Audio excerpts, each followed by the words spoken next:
नमस्कार, मैं हूं आपके साथ प्रिया तिवारी और आप देख रहे हैं केकेडी न्यूज। शुरुआत करते हैं खबरों की। इराक में अमेरिकी दूतावास के पास 12 मिसाइलों से हमला किया गया है। इराकी सुरक्षा अधिकारियों ने कहा कि रविवार को अमेरिकी वाणिज्य दूतावास के पास इराक के उत्तरी शहर इरबिल में 12 मिसाइलों ने हमला किया। फिलहाल हमले में किसी के घायल या हताहत होने की सूचना नहीं है। इराक और अमेरिका के अधिकारियों ने मिसाइल हमले और इससे हुए नुकसान को लेकर अलग अलग बातें कही हैं। एक दूसरे अमेरिकी अधिकारी ने कहा कि किसी भी अमेरिकी सरकारी सुविधा को कोई नुकसान नहीं पहुंचा है। इस बात का कोई संकेत नहीं है कि वाणिज्य दूतावास भवन को ही टारगेट किया गया था। मिसाइल से हमले के बाद बगदाद में एक इराकी अधिकारी ने सबसे पहले कहा कि कई मिसाइलों ने अमेरिकी वाणिज्य दूतावास को निशाना बनाया था।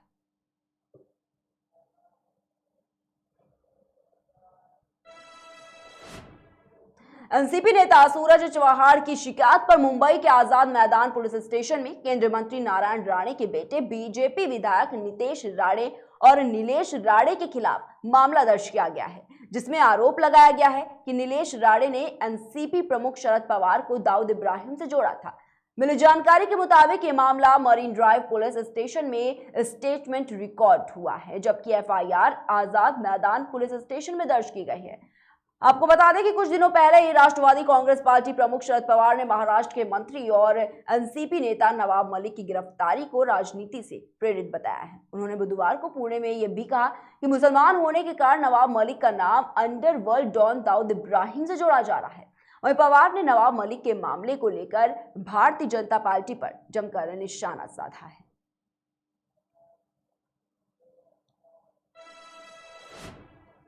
वहीं चीन में कोरोना महामारी एक बार फिर से पैर पसार रही है। कई शहरों में कोरोना संक्रमण में मामलों की जो बढ़ोतरी है वो काफी ज्यादा दर्ज की गई है। बताना चाहेंगे आपको कि चीन में रविवार को 3,393 नए कोविड-19 के मामले दर्ज किए गए हैं। करीब 2 साल बाद पहली बार 3300 से ज्यादा कोरोना संक्रमण के मामले दर्ज किए गए। वहीं नेशनल हेल्थ कमीशन के मुताबिक फरवरी 2020 के बाद से ये संक्रमण का सबसे बड़ा दैनिक आंकड़ा है। कोरोना के मामले बढ़ने से कई शहरों में फिर से कुछ प्रतिबंध भी लगाए जा रहे हैं। कई शहरों में लोगों को बाहर निकलने से मना किया गया है। स्कूलों में बच्चों की पढ़ाई भी बाधित हुई है। वहीं चीन में कोरोना संक्रमण के बढ़ते मामलों को देखते हुए अधिकारियों ने एहतियात के तौर पर शंघाई में स्कूलों को फिलहाल बंद कर दिया है और इसके साथ ही कई पूर्वोत्तर शहरों में लॉकडाउन लगा दिया गया है ताकि कोरोना संक्रमण के प्रसार को रोका जा सके। वहीं देश में करीब 19 प्रांतों में ओमिक्रॉन और डेल्टा वेरिएंट का प्रकोप है।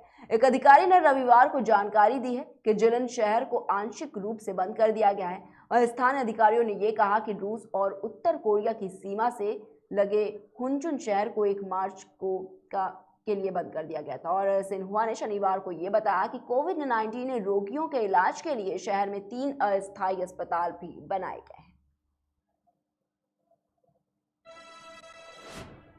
वहीं रूस और यूक्रेन के बीच 18 दिनों से भीषण युद्ध जारी है। दोनों देशों के सैकड़ों सैनिक अब तक इस युद्ध में मारे जा चुके हैं और इसी बीच रूस की सेना ने यूक्रेन के शहर मेलिटोपोल के मेयर को किडनैप कर लिया है। वहीं ब्रिटेन के खुफिया विभाग ने कीव के निकट संघर्ष की खबर दी। ब्रिटेन के रक्षा मंत्रालय ने कहा कि यूक्रेन की राजधानी कीव के पश्चिमी उत्तर में करीब 25 किलोमीटर की दूरी पर रूसी सैनिकों के साथ भीषण जंग जारी है। वहीं एक ताजा रिपोर्ट ये बता रही है कि कीव के उत्तरी हिस्से में बड़ी संख्या में जमे रूसी सैनिक इधर उधर हो गए। कहा जा रहा है कि ऐसा यूक्रेन की राजधानी कीव पर घेरा डालने के प्रयास के तहत किया गया है। नवीनतम खुफिया रिपोर्ट में यह भी कहा गया कि यह यूक्रेन के पलटवार से अपने सैनिकों को बचाने की रूस की कवायद का हिस्सा भी हो सकता है, क्योंकि यूक्रेनी सैनिकों और लड़ाकों ने रूसी सैनिकों को भारी नुकसान पहुंचाया।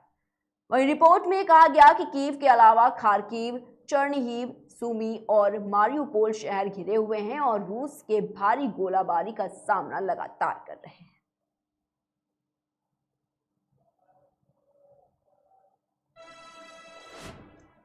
वहीं देश में जानलेवा कोरोना वायरस महामारी के मामले अब दिन पर दिन कम हो रहे हैं। बताना चाहेंगे कि देश में पिछले 24 घंटे में कोरोना वायरस के 3,116 नए केस सामने आए और 47 लोगों की मौत हो गई।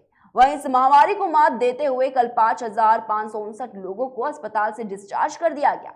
वहीं केंद्रीय स्वास्थ्य मंत्रालय की ओर से जारी किए गए आंकड़ों के मुताबिक कल देश में 5,559 लोग ठीक हुए, जिसके बाद अब एक्टिव मामलों की संख्या घटकर 38,000 69 हो गई है। वहीं इस महामारी से जान गंवाने वालों की संख्या बढ़कर 5,15,850 हो गई। वहीं आंकड़ों के मुताबिक अभी तक 4,24,37,072 लोग संक्रमण मुक्त हो चुके हैं। वहीं राष्ट्रव्यापी टीकाकरण मुहिम के तहत अभी तक कोरोना वायरस रोधी टीकों की 180 करोड़ से ज्यादा खुराक दी जा चुकी है।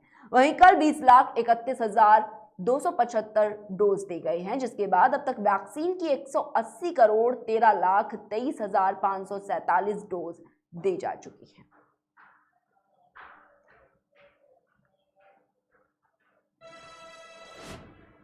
फिलहाल के बुलेटिन में इतना ही। देश और दुनिया की तमाम बड़ी खबरों को देखने के लिए देखते रहिए केकेडी न्यूज।